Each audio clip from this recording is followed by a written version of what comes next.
Bien, Président. donc je disais que j'ai continué cette expérience. Les personnes que je vous ai citées tout à l'heure, les 4 trésoriers principaux, nous avions des réunions de trésorerie toutes les semaines. Et bien entendu, avant de faire quoi que ce soit, nous cherchions à connaître d'abord la situation de trésorerie et s'il fallait suspendre les dépenses, on les suspendait jusqu'à nouvel ordre, de manière à atteindre l'objectif que je vous ai dit tout à l'heure, être sûr qu'à la fin du mois, nous aurons la trésorerie nécessaire pour payer les salaires. Cette expérience a continué. Bon, je crois qu'il y a eu un allègement un tout petit peu à un moment donné, mais allègement qui est venu trop tard, puisque jusqu'en 1991, on a eu besoin de moi ailleurs et j'ai dû retourner à la Caisse autonome d'amortissement à nouveau, et cette fois en tant que président directeur général.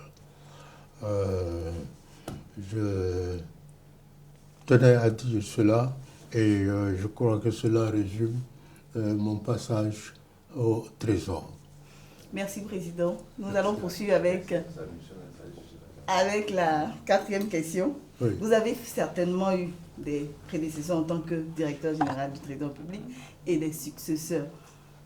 Qu'est-ce que vous pensez, quel regard vous portez sur leur passage au Trésor public? En l'occurrence, le président Divi.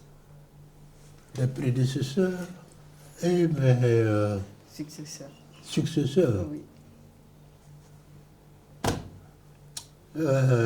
Mes prédécesseurs, je dois dire que de tous ceux qui sont passés au Trésor, j'ai noté 2 personnes. Le ministre Serigne Leba, qui était, je crois, le premier Africain à occuper le poste, parce qu'auparavant, je crois que c'était des Européens qui occupaient le poste. Je peux me tromper, mais il m'a marqué. Et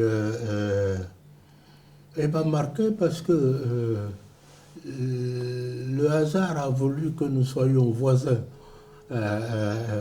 d'habitation au moment où je l'ai connu vraiment en tant que personne et où il m'a parlé de son passage au Trésor. Et il nous appelait les petits directeurs parce qu'il dit que le Trésor n'est plus le Trésor, parce qu'à l'époque, à son époque, c'était le Trésor et la Côte d'Ivoire avait des moyens pour faire face à tous ses besoins. Peut-être que les besoins de la Côte d'Ivoire n'étaient pas non plus aussi nombreux qu'ils le sont maintenant, en fait. Donc, il y a le ministre Serigne Leba. Il y a mon prédécesseur immédiat, c'est le ministre Oumar Diarra. Le ministre Oumar Diarra, que j'ai connu avant de venir au Trésor en tant qu'administrateur de la BCEAO, et c'est là que nous nous sommes connus, un élément brillant qui a eu une mésaventure dans sa carrière de ministre.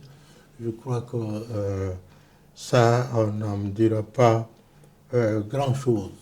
Mais c'est une personne qui avait fait, je ne sais pas, un bac Mathlem, je crois, à l'époque, et qui, en tout cas, après, a fait des études vraiment scientifiques très poussées. Très poussées. C'est Oumar Diarra. Bien entendu, les autres, je les ai connus aussi, mais beaucoup plus loin, et donc je ne saurais pas porter des jugements sur ce qu'ils ont fait ou pas fait au Trésor. S'agissant de mes successeurs, je peux parler d'un seul. Mes successeurs, je crois que j'ai été... c'est Kofi, je crois, qui m'a succédé directement. Monsieur Kofi qui est venu de la BCEAO. Moi, j'avais souhaité que ce soit le trésorier départemental d'Abengourou. Je ne me sais plus très bien si c'est Abengourou, mais je crois que c'est bien Abengourou. Et qui m'avait marqué à cette époque de rareté. C'était le trésorier qui faisait rentrer le maximum de recettes, qui contribuait pratiquement au moment où on désespérait autour de ce qu'on avait pu emmagasiner, quand Boadou arrivait et comblait le reste.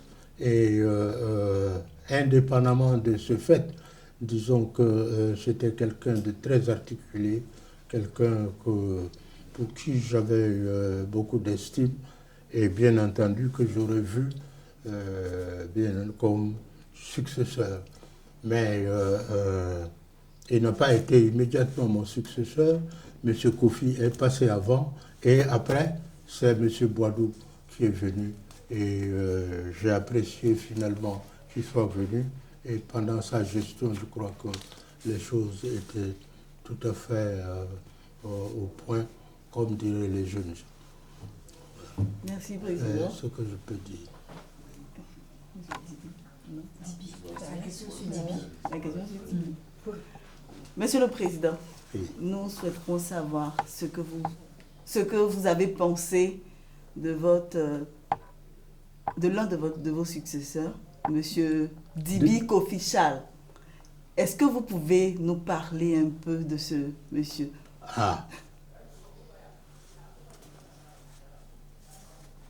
Je ne voulais pas parler de Dibi Kofi Chal parce que c'est quelqu'un qui est venu à ma succession après. Et donc, je pense que comme il aimait le répéter,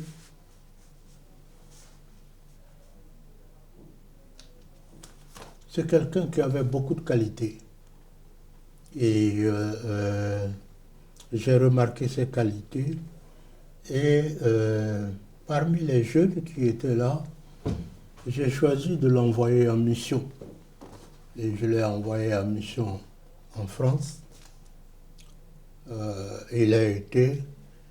Et quand il est revenu, nous avons eu des échos de ceux avec qui il a eu à travailler pendant cette période et qui ont été impressionnés par la vivacité de son esprit et par sa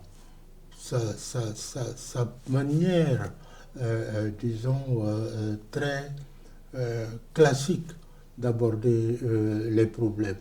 En tout cas, ils ont eu beaucoup d'admiration pour lui pendant son passage à cette période, à cette phase de formation. Et je n'ai pas été étonné de son ascension par la suite. Il est devenu directeur général du Trésor, il est devenu ministre et pas des moindres, ministre des Affaires étrangères. Je crois que à cette occasion, il a eu des prix. Ministre de l'économie et des finances, ministre des Affaires étrangères, il a eu des prix. Je crois que c'est surtout en tant que ministre de l'économie et des finances ou à la London Stock Exchange, on lui a remis un prix de le meilleur ministre, ou en tout cas de bon ministre Je ne veux pas me tromper, mais je crois que c'était le meilleur ministre des Finances de l'Afrique ou de la Côte d'Ivoire, en tout cas. Voilà. Merci beaucoup, Monsieur le Président. C'est quelqu'un qui avait aussi de l'admiration pour moi, puisque à son passage au Trésor, il a tenu à nommer une salle au nom de Ngolo Coulibaly. Je pense que on ne fait pas cela pour quelqu'un pour qui on n'a pas d'estime. Il avait beaucoup d'estime, donc vous voyez que l'estime était réciproque. Et malheureusement, il a été emporté trop tôt et paix à son âme. Merci, Monsieur le Président. On a lu, Madame. On fait une pause.